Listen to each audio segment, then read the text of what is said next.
Placing the camera in 5, 4, 3, and you're on. Welcome, and thank you for joining us at Flatten the Curve Hack. I'm Andrew Johnson, Chief Executive of the Australian Computer Society. We're streaming via YouTube. What I would like to do right now is to see how many people are with us. If you wouldn't mind just dialing in your postcode, and we'll have a read through and make sure that we've got a big audience ready to understand what we're going to do over the next 48 hours and how you can have some fun, but how you can make a real difference. I'm just going to check, have we got people entering their data? Where are we calling in from?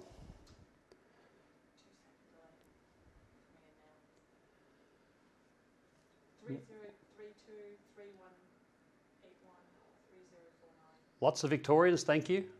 6,000, 7,000. WA's come online, thank you. 2,000, 4,000. New South Wales and Canberra. And what about our internationals?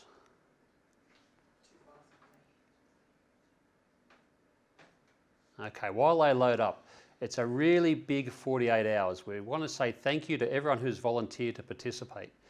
As you know, Australia's been doing pretty well in the last 10 days around flattening the curve, but this Easter period has been highlighted as one of more risk. And why is that? Because people have already been working from home for anything up to 4 weeks, and you can go a little bit stir crazy as you head into a 4-day holiday period when you spend your time back at home again. And a lot of beaches are being closed, exercise pathways are really chockers. So we wanted to create an environment where we could make some practical contributions to addressing COVID-19, but to have some fun over 48 hours for the first part of Easter. So thank you for joining us. I'm going to introduce you now to ACS President, Dr. Ian Opperman. Ian, thank you for joining us. Great to be here, and thanks everyone who's contributing. Ian, why is this an important event for ACS? One of the things that's whenever we face really big problems, part of the challenge is getting enough clever people to actually throw themselves at the problem, thinking about how to really understand it, or also thinking about how to shape a solution. An event of this scale, which is so focused on such a big issue, means that we've got a lot of really clever people who get to try this from a lot of different perspectives, and it's great for the ACS to pull it together. And as part of the day job being the New South Wales Chief Data Scientist, what have you been doing this week? Not surprisingly, it's been a couple of really big weeks. Data is really important to New South Wales' response to the COVID crisis, and in fact to Australia's response to the COVID crisis. I have been looking at a lot of data sets. I've been trying to connect a lot of different data sets to a lot of different agencies who've got need, and also trying to serve up insights to agencies who can do something with it. It has been a very, very data-driven few weeks. We're very much looking forward to the new open data sets that are available on open.gov.au. In terms of where do you see the current areas of highest risk where our participants could focus and create some real impact over the coming weeks? That's a really good question. There are a couple of different ways to think about it. Remote and regional Australia has some particular risk factors to do with age, to do with other illnesses, to do with just isolation, to do with having reliance on a small number of bits of critical infrastructure, also a small number of beds in some cases.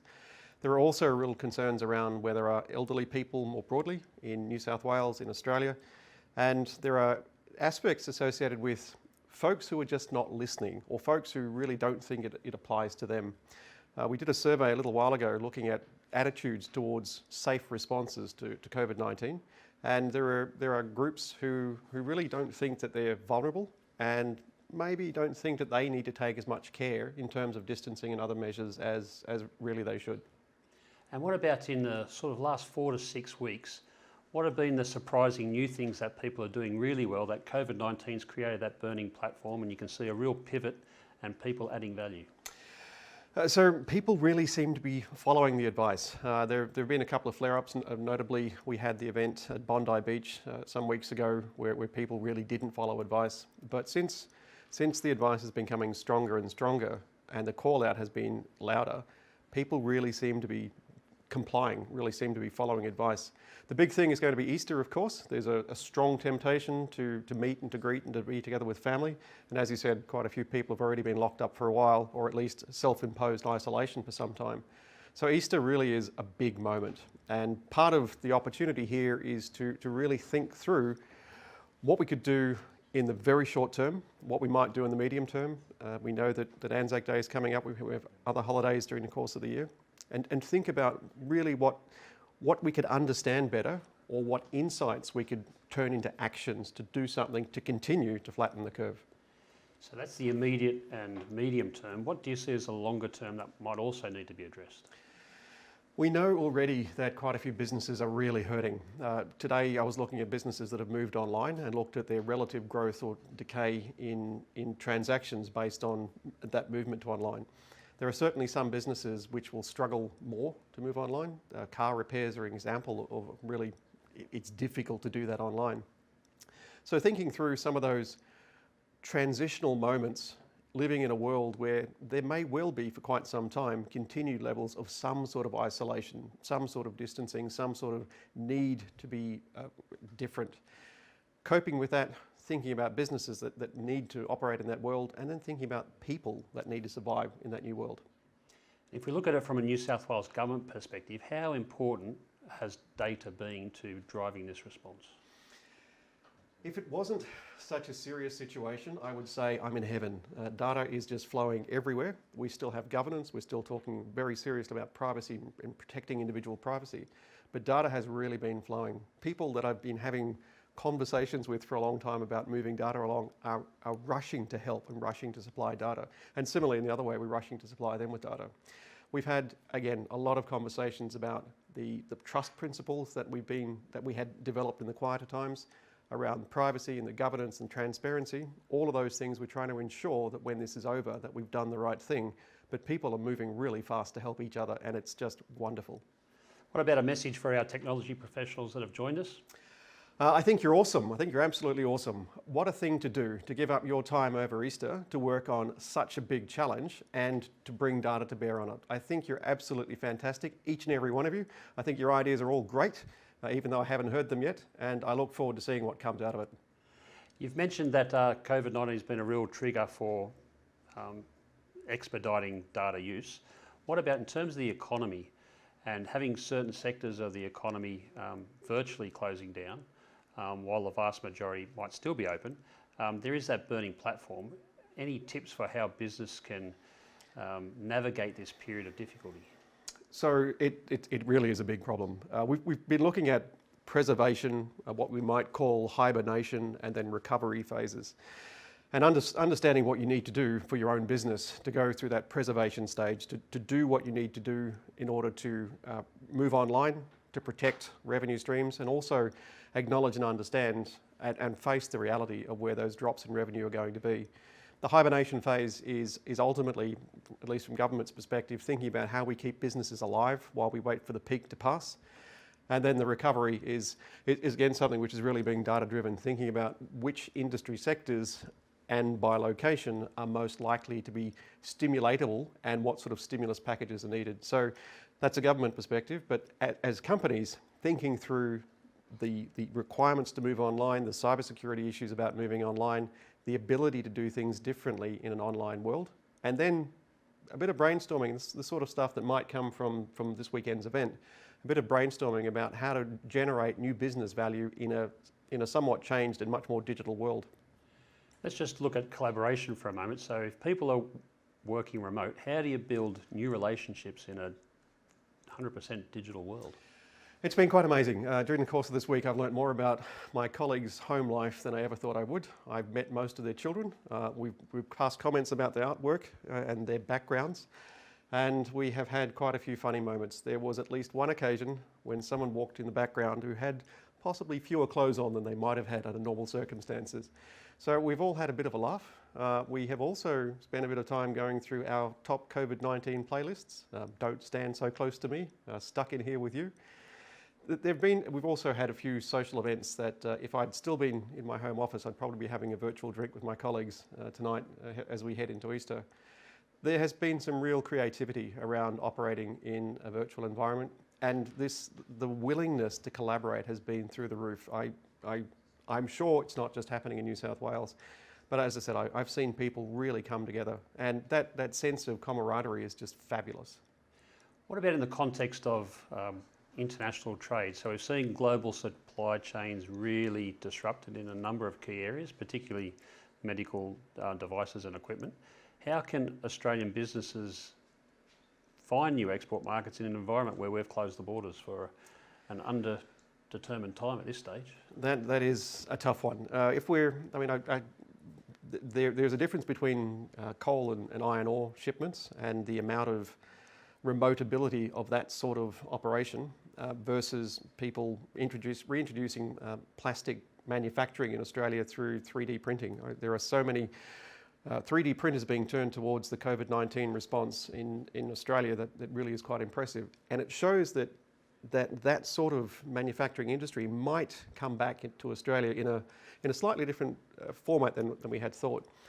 In the coal and iron ore world, the opportunity to innovate is really something that doesn't seem really that obvious, but really there is an opportunity to innovate.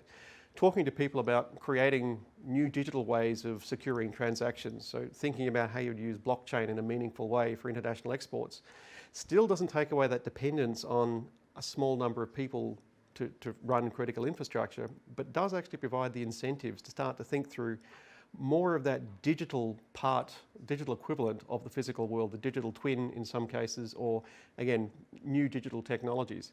So whilst it's I've got to say it does look a little grim, there are silver linings everywhere in terms of the opportunity to think about new and innovative digital ways of doing things.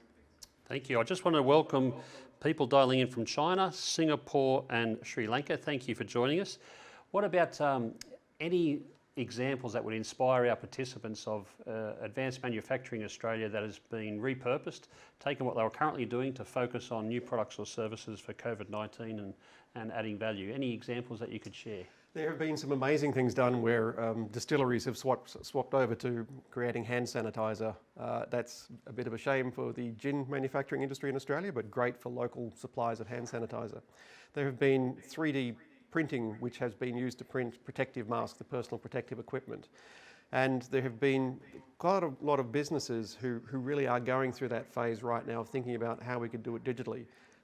New South Wales government, because I'm living and breathing it every day, is trying really hard to digitise or accelerate the digitisation of many different services which are currently delivered. So the stories are, they're not few and far between, they're popping up everywhere.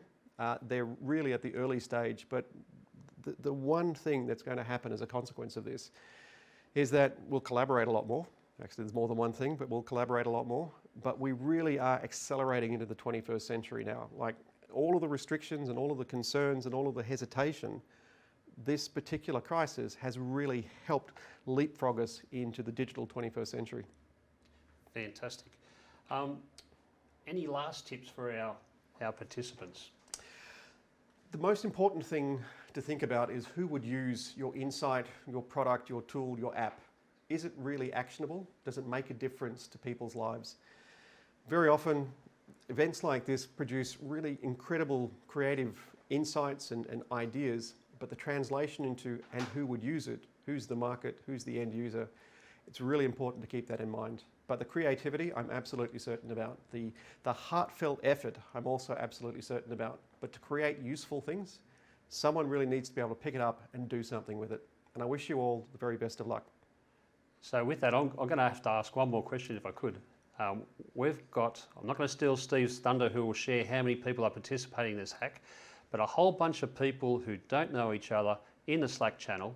Any tips on how you go about finding your team and finding your purpose?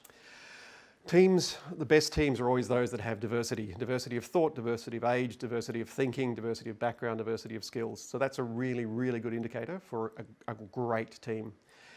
Having said that, people who can get on with each other well enough is also pretty good. So someone who has enough of commonality and can share a joke, can share a sense of humour. So trying to balance those two factors are great. And dream big initially. Go absolutely wild in terms of your first thoughts, but then narrow down to something you can really focus on delivering. And then finally, what about tips? How do you spend 4 days at home over at Easter and not go stir crazy? We've all been experiencing what it's like to work closely with our partners and their various professions, and my partner and I, my wife and I, have learned a lot more about each other over the last couple of weeks than we had thought, at least professionally. So, sense of humour is always good. Developing a thicker skin and just being deliberately more tolerant is a really great way to do things. And you'll see your colleagues, your teammates, their kids will come in. You'll possibly see people walking in the background with fewer clothes on than they might. Sense of humour, thick skin, great combination. Okay, that's a bit high level, but let's get a little bit more into the detail. So ACS is also running a social media campaign over the weekend, hashtag Easter Fun at Home. What 3 things will you do to make it the best ever Easter at home over this 4 days? So I got my bike repaired, so I'm planning to go for a couple of early morning bike rides. Please don't tell anyone that I'm exercising, it's my little secret. Secondly, we are going to have a really smashing Easter Sunday dinner. We're going to pull out the best bottle of wine we've got, and we've got a nice rack of lamb ready to go. And then finally, my wife and I are going to spend a little bit of time just talking through our favourite things that we did this time last Easter. Thank you so much for joining us, Len. Really appreciate it. Pleasure. Thanks all, and congratulations to you all already. Now we're going to throw to one of our judges who's dialing in from Queensland, well-known celebrity and investor and startup supporter, Steve Baxter. Steve, how are you? Thank you so much for joining us and for volunteering to be a judge for this, this weekend. Can I ask firstly,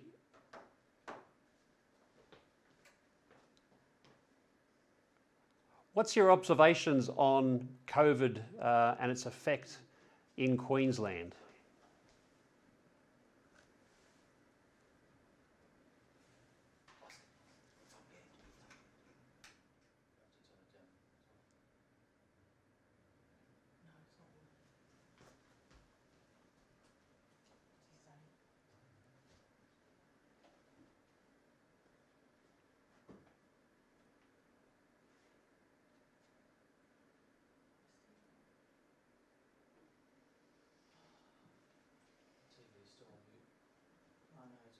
TV's on mute.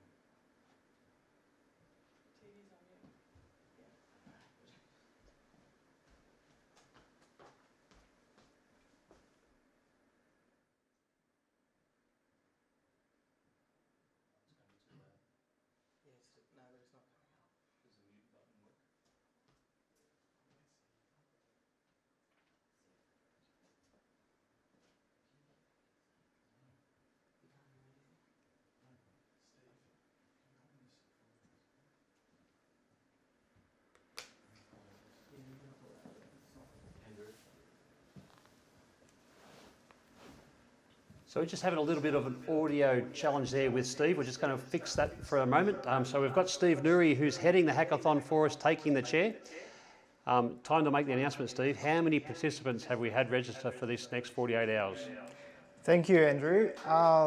We have right now 2,400 participants and 300 mentors in the platform. Fantastic. So talk our participants through the process from here tonight. After we finish this session, what happens next? So first of all, everything is announced through the Slack. It's easy to find. I'm going to just quickly talk about the schedule and the milestones.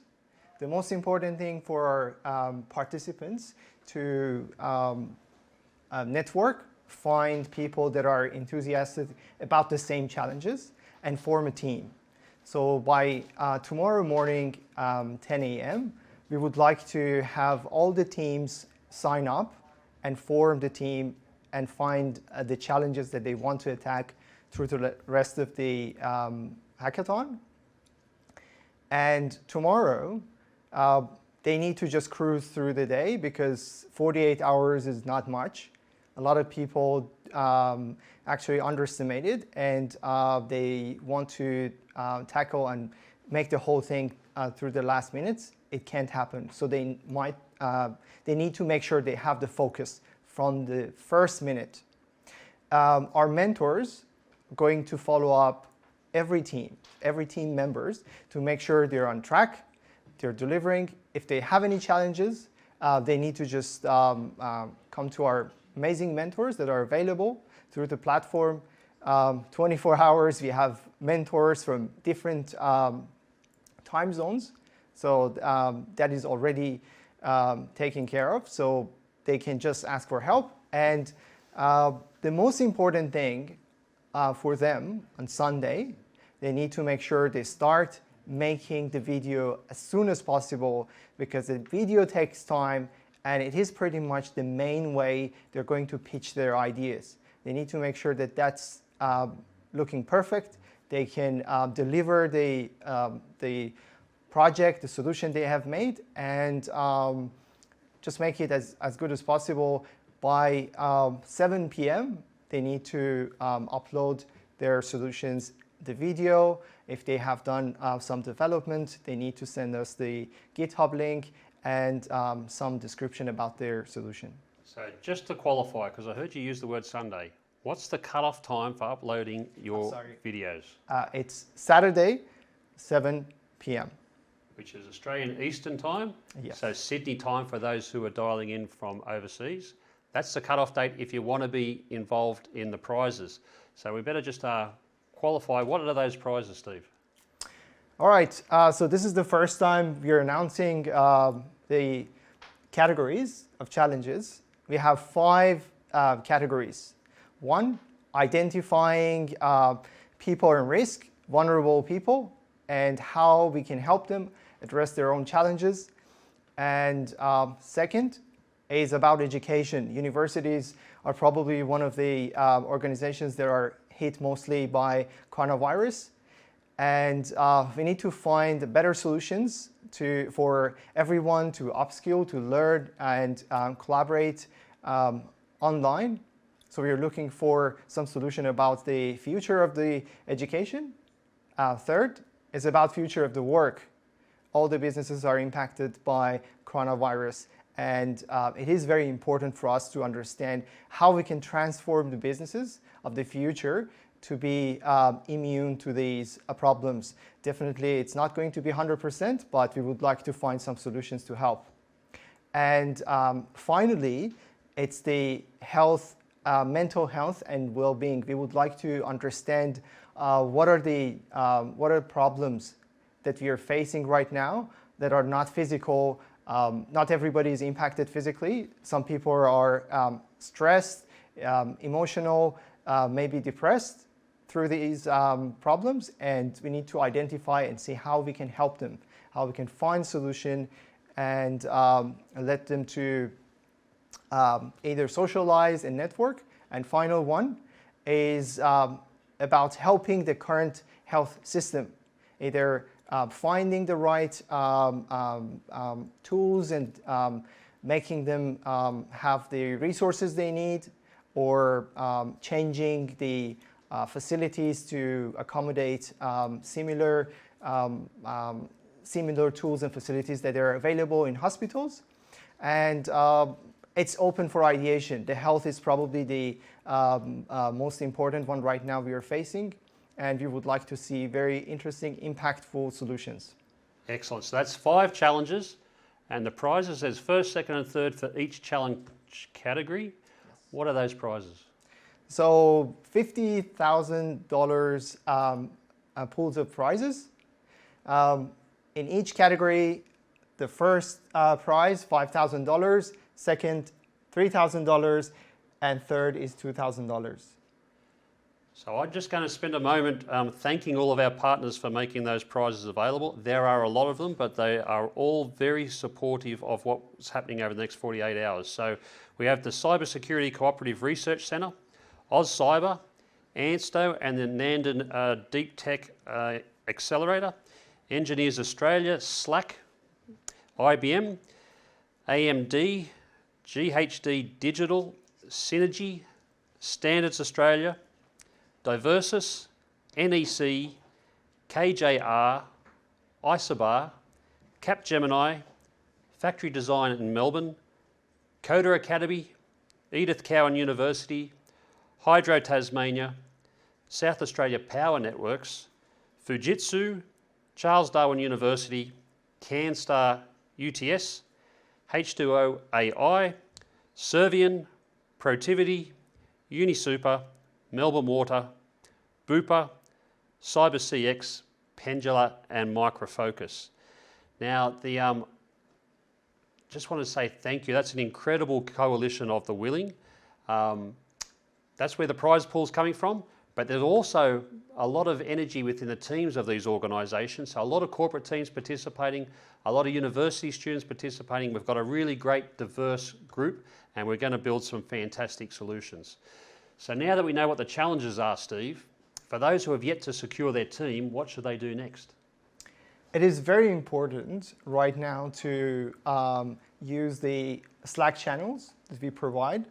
So we have channels for teams that they need to find specific skills, and we have channels for people who have specific skills but looking for teams. So they need to announce themselves.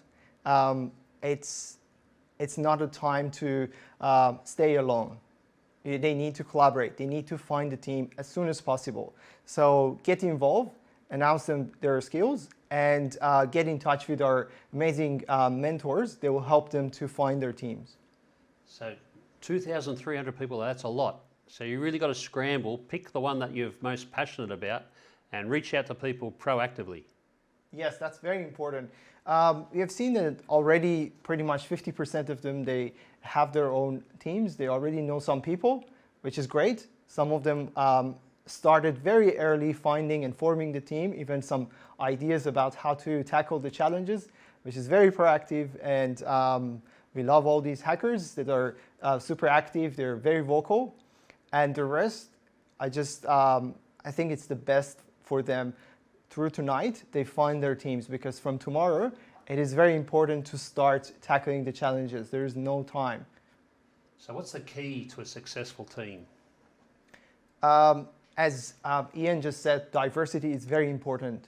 I've been involved with many hackathons, and the most important key aspect to win a hackathon is to have a diverse team that have different ideas and different skill set.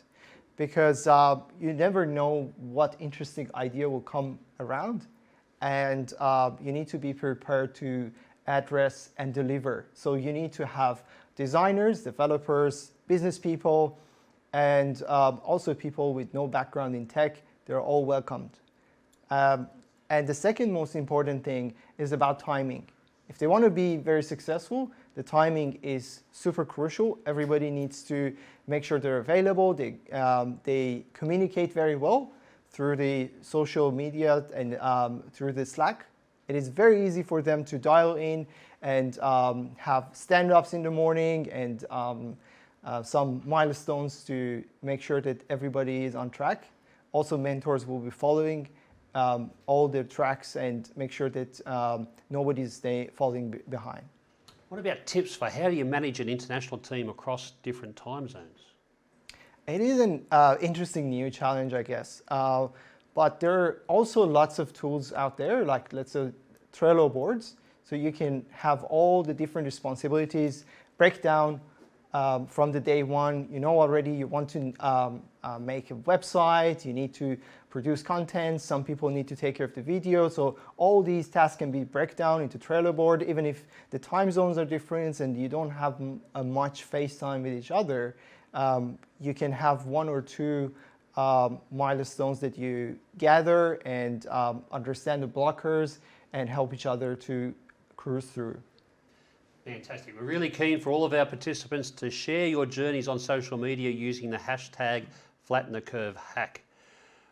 Once you've done 48 hours and you start to get a bit tired and you're running out of time, how do you upload your submissions before 7 o'clock on Saturday night? And are there any risks around whole bunches of people uploading at the same time? What's the strategy in place to be able to handle literally hundreds of submissions at the same time? So it is very important for them to start as early as possible submitting their final solutions. They don't need to wait until the last second. Although we are using the best text at the moment, we are using YouTube and Google Suite, so you have the best text that probably will handle many people, and we are not very worried about the number of participants, it's better to start the submissions around 4-5 p.m. and cruise through the rest of hours, just in case if something went wrong, but also we assure them that we have our organizers and mentors ready. If there is any problem, just let us know immediately, we will handle that. Thank you. I'm just going to ask Steve, just to hold there, are we able to flick back to Steve Baxter? Because I know that he had a time to cut off. So we're going to throw back to Steve. Please stay here, Steve Nouri. Steve, sorry for keeping you waiting. How are you? Good, Andrew. Is this working now? Or? Hello? Okay, I think I can't hear, but I reckon I can ask you the questions. So, tell us a little bit about 1013, your new venture. Oh, yeah, so 1013.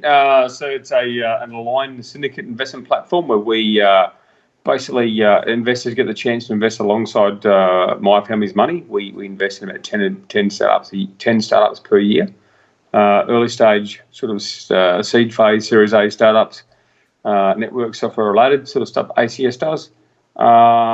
We call it deal by deal VC. And please get back to me. It's a long explanation. It's a tough product. I'd love to talk to you about it, but probably not for tonight in a very succinct explanation. What about tips for business? How do you survive in a pandemic situation where the economy has really been turned on its head? Yeah, there's no friendly advice here, Andrew. To be honest, it's preserve cash and cut staff. It's terrible. It costs. We're an IT business. Most of our costs are staff. It's actually terrible. I don't like it. I love tech staffs because they're all people. But in a downturn, the way you control costs is with staff. So you preserve cash, you do some great scenario planning to understand where you might be when, and you take appropriate action. You talk, you communicate like crazy. You take all the free advice, you grab all the free government cash if you need it, and get through this. You have to be alive at the end. That's all that counts. So you get pitched all the time. I think it's last I heard was about 900 companies you'd see a year. What about tips for our teams? What will you be looking for as a judge, and what do people need to do in order to be successful? Well, I'm actually keen to see what's going to survive. So there's a reaction to COVID. I'm actually keen to see what's going to survive post that. So because there's the one thing that's come through here quite clear to me is there's a change.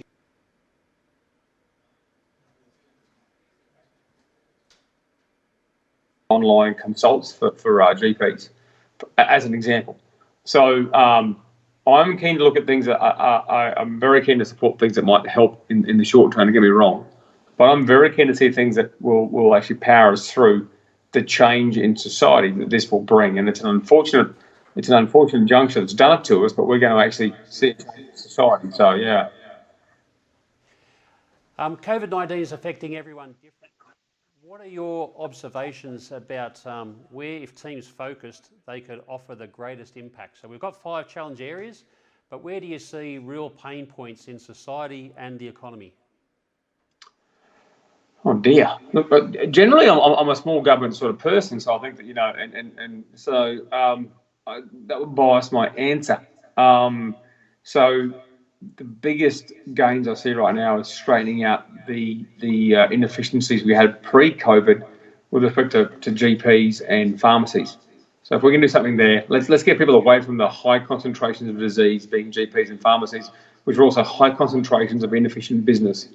So there's a lot to be done there. There really is, and there'll be some amazing stuff coming out of that. Aside from the short term, really good stuff about. I'm supporting a bloke here in Brisbane right now who's building ventilators for $500 cost, literally $500 cost, and he's trying to get TGA approval. And the man's a bit of a inventive genius. So there's some short term stuff, and I get that, but I am keen to finish answering the question for medium and long term stuff.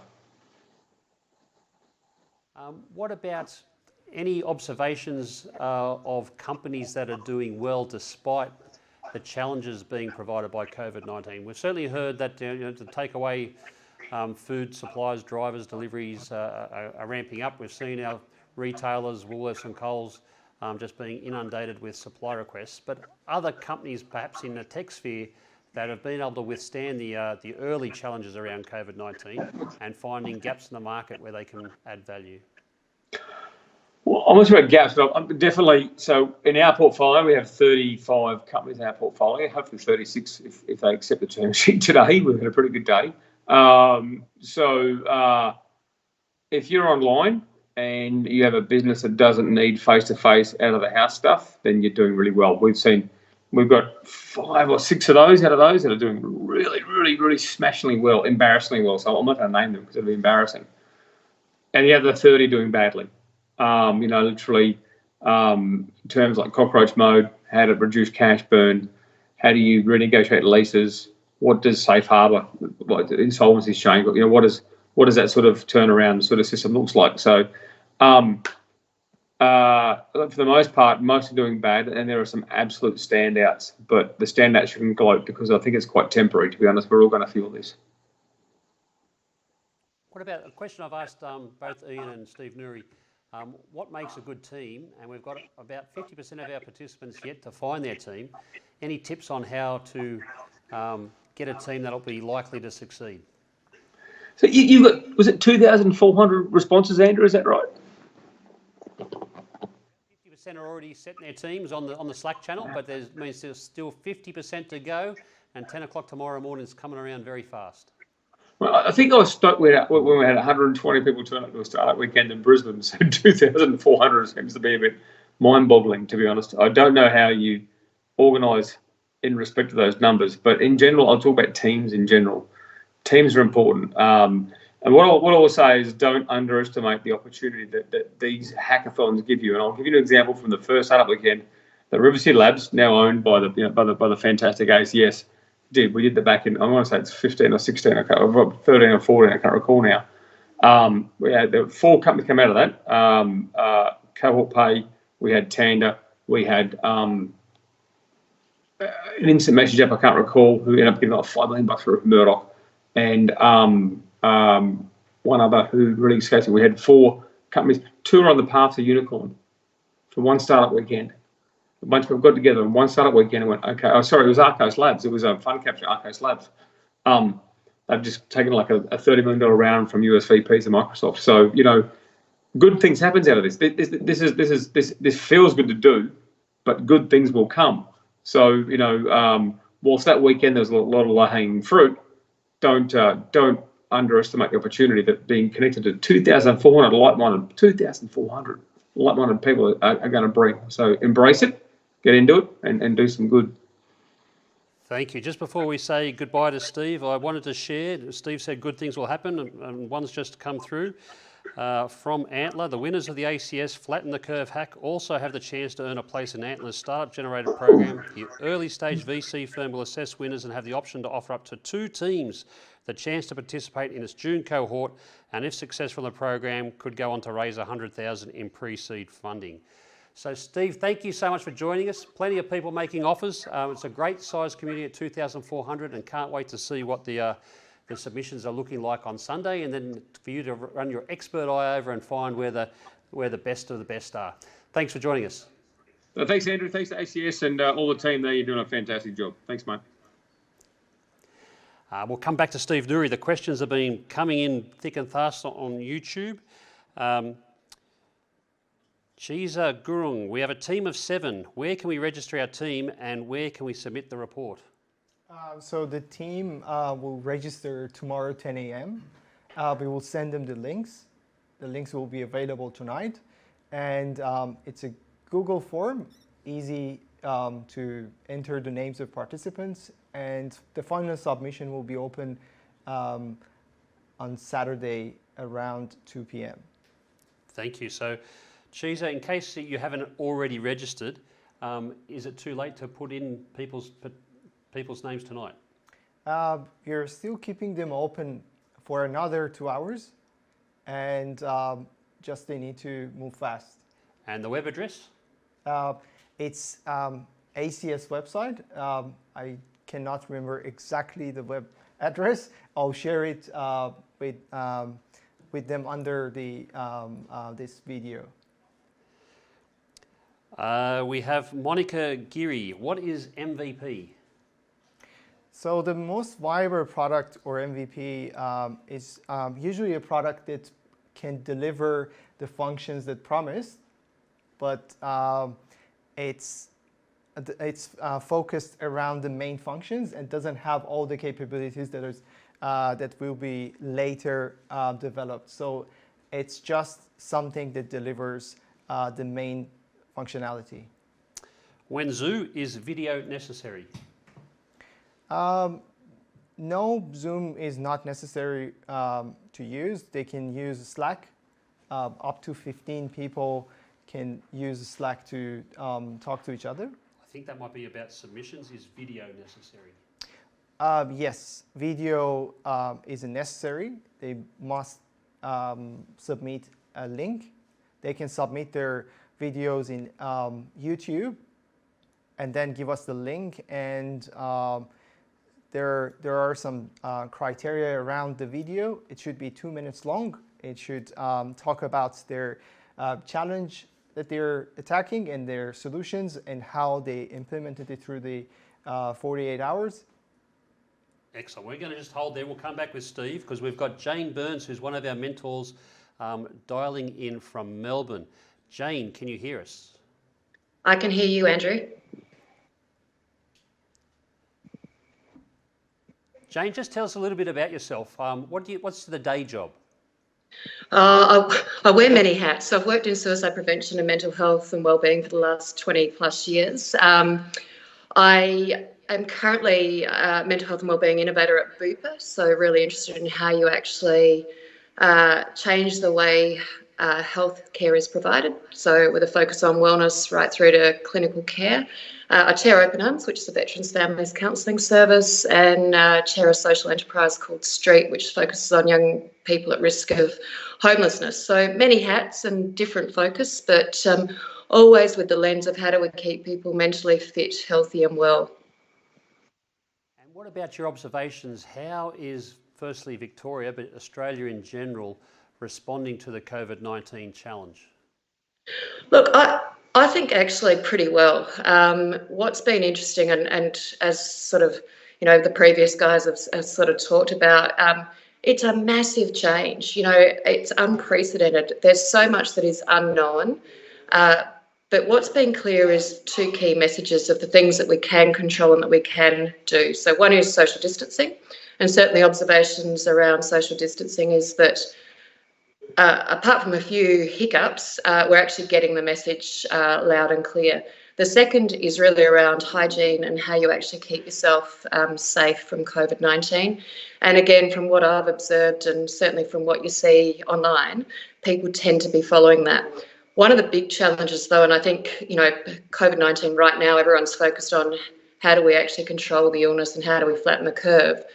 But one of the big challenges is going to be how do we actually make sure that people actually still continue to socially connect despite social distancing? How do we actually make sure that people maintain their well-being with the very fact that they are at home and having to work from home, and that many of our vulnerable, ranging from those at risk of homelessness or who are sleeping rough, right through to those living with a disability, to those that have lost their jobs, how do we actually, as a society, best support them? Given that you'll be in the Slack channel tonight, picking teams to mentor, where do you see the biggest pain points that might help focus our teams who have yet to form? If they wanted to pick the mental health and wellness challenge category, where do you see the biggest pain points that solutions need to be developed? Yeah, so I think there's a few things. I think we've tended to do what we always do, which is go back to safe ways of working. So despite all having to work online, the mental health services have headed towards telephone-based service offering. I'd be challenging your guys to think about innovative ways of connecting people. So WHO, the World Health Organization, last week put out a piece on gaming, for example, and how that can be used to connect people in meaningful ways, and how it's actually could potentially be good for the mental health of certainly young people, but across the board. Things like the social networks that we already have in place. So I know certainly this week I've been engaged in TikTok, and there's no evidence that TikTok actually works from a mental health and wellbeing perspective, but certainly what I can see is people are connecting in ways that they're having fun, they're getting a bit of exercise, they're actually taking on challenges, they're finding meaning and purpose, and they're doing some stuff that really actually connects them in meaningful ways.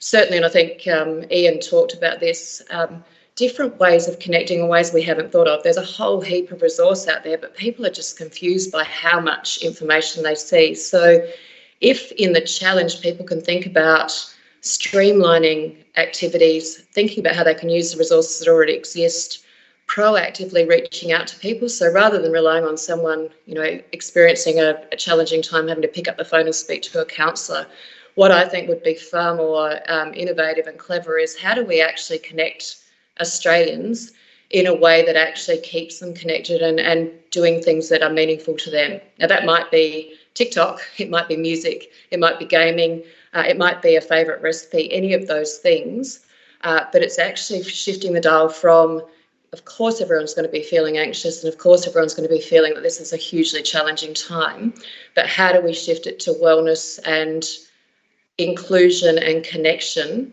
and not just think about, oh, well, people need to pick up the phone and speak to a counsellor, even though that might be appropriate for some people. I asked Ian this question earlier. I'd like to ask you, what 3 things would you do at home to make this the best Easter ever? What does a wellness expert do for fun? It's an exceptional question. So I've got 3 kids, 9, 11 and 13, and my oldest Angus has quite a severe disability, so he lives with Down syndrome, autism, he's non-verbal, so we use technology all the time to think about how we can connect and keep active. So I reckon we'll be doing a little bit of TikTok. We've already started an Easter egg competition to guess the number of Easter eggs, which has been started by one of the aunties, and the kids are involved in that, and the competition will end on Sunday morning, and we'll do a traditional Easter egg hunt.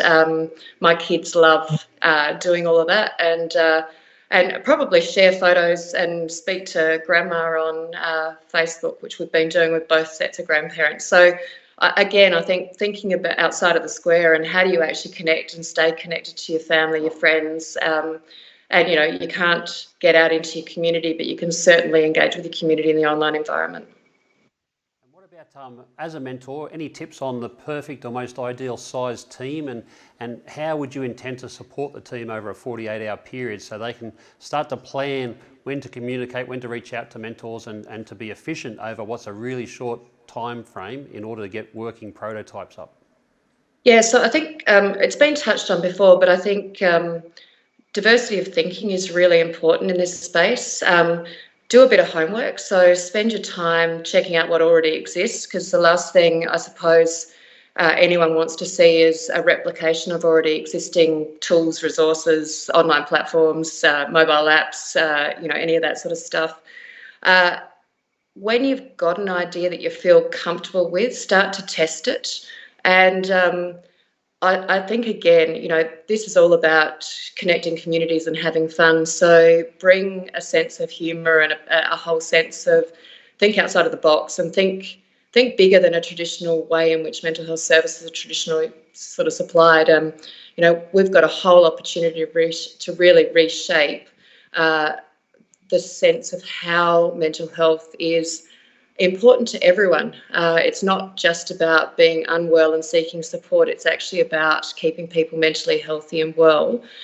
So I'm keen to support whoever I can in whatever way I can. As I said, I wear multiple hats. So, if you're interested in thinking about how you can feed the homeless, that's one area. If you're interested in how you can support frontline workers to support people living with a disability, that's another.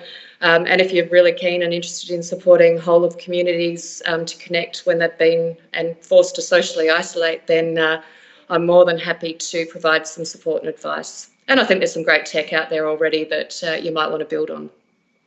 Jane, thanks so much for joining us. Really looking forward to your leadership, helping drive our teams to great outcomes.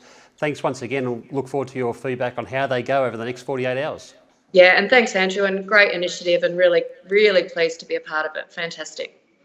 Thank you. All right, folks, we've got 10 minutes left to get through as many questions as we can. So, Steve, fire away, short and sharp. Bino Fernandez. Max, how many people in a team, please? 8 is the maximum number. It's very difficult to handle more than that. Minimum is 2. Ben's a bit worried. Is the submission system scalable? Well, we know that you're using your own ones to send us a link, so that should work fine. Yes. Next question. Rita, will the challenge start tomorrow morning at 10 a.m.? What happens if you haven't got your team by 10 a.m.? So if you don't have the team by 10 a.m., just reach out to our amazing mentors and make sure you're very, very proactive on different Slack channels. You definitely will find a team, or we will find you a really great team. Now, I know you said teams a minimum of 2, but Callum's asking, just to clarify, there's no scope to complete this as a single participant. Hackathons are there for collaboration, and we would like to encourage more of that.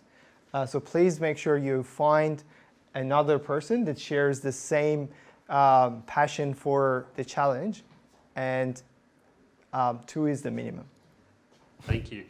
Devi Carl, for making video, all team members must be presenting the idea, or can one do it on the team's behalf? Can even one person do the whole thing? We would like to see as much as possible all the team members, but if you're happy with one person doing the whole presentation, that's totally fine. Brian Von Konsky, who's a member of our branch executive committee in WA, thank you Brian, is asking, is there a suggested team size? 8's the maximum, 2 the minimum. Is there a recommended? I would say 5. Most of the hackathons I participated, I had around 5 team members, and that works very well. So just so you know, you're not steering our participants wrong, how many hackathons have you been involved with? 12. And how many have you won? I've won 8 with my teams. 8 out of 12, that's incredible. NV, so this is a software or hardware task? For now, most of them are software, but we don't limit to either software or hardware. The challenges are around the applications rather than how you want to address the problems.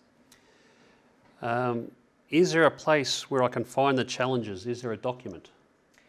We literally just announced the challenges. It will be uploaded into Slack in any minutes. So I will make sure that it is available in probably half an hour.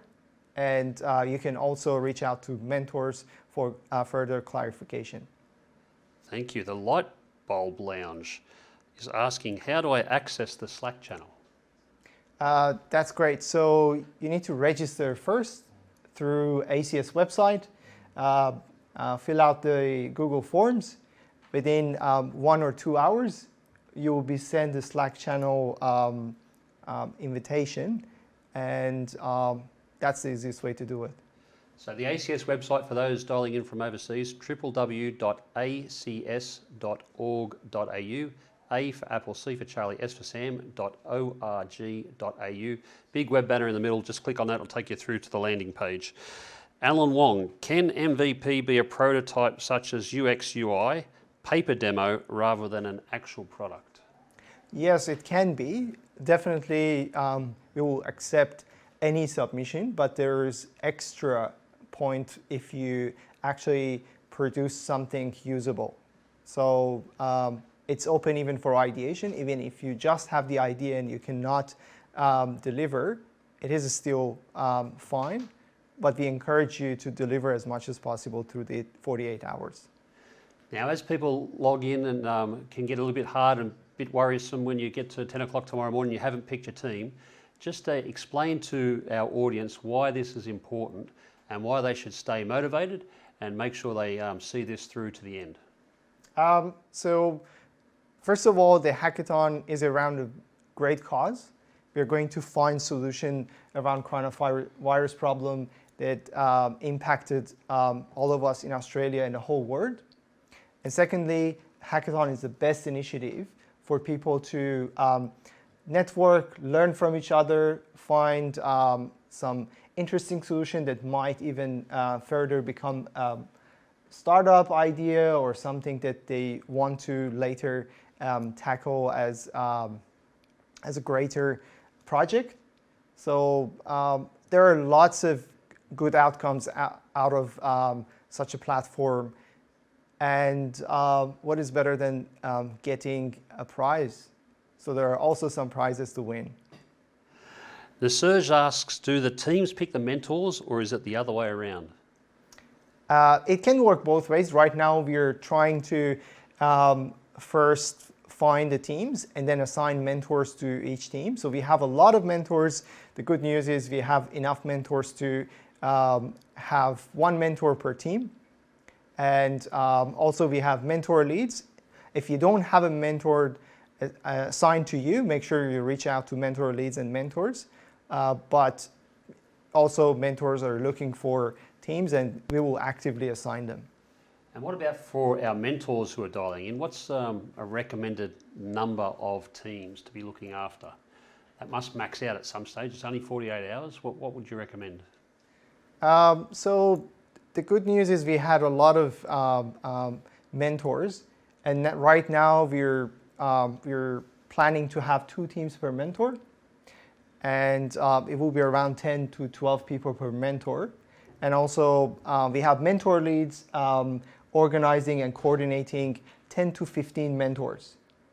So we make sure everybody is kind of working with around 10 to 15 people, which is kind of manageable based on 48 hours. Devi asks, when will officially mentors be assigned to teams? As soon as you make a team, let us know about your team and we will officially make sure you are in contact with one mentor. And once teams, this is from Kwan Lee, once teams have completed their submissions, ready to upload and send through, where do you send the event report through to? So I think they're professional year students. They need to send it to ACS. We have mentors that are taking care of the professional year. Please get in touch with them. But also, if you want to just submit your project and challenge, we will announce the exact URL that you need to sign up in a Google form. And it will be only the links. So you will only need to send us the links to your GitHub account and to your YouTube video and a little bit of description. That will be good enough. And final question from Envy, is there a minimum age requirement and do you have to be an ACS member to participate? There is no minimum age requirement, and we have participants from different ages, different countries, and you don't even need to be ACS member to be part of this amazing community. Thank you. So we've now finished our live stream session. If people have additional questions, where should they go to for help? The easiest way, we have channels, 2 channels, Ask Mentors, Ask Organizers.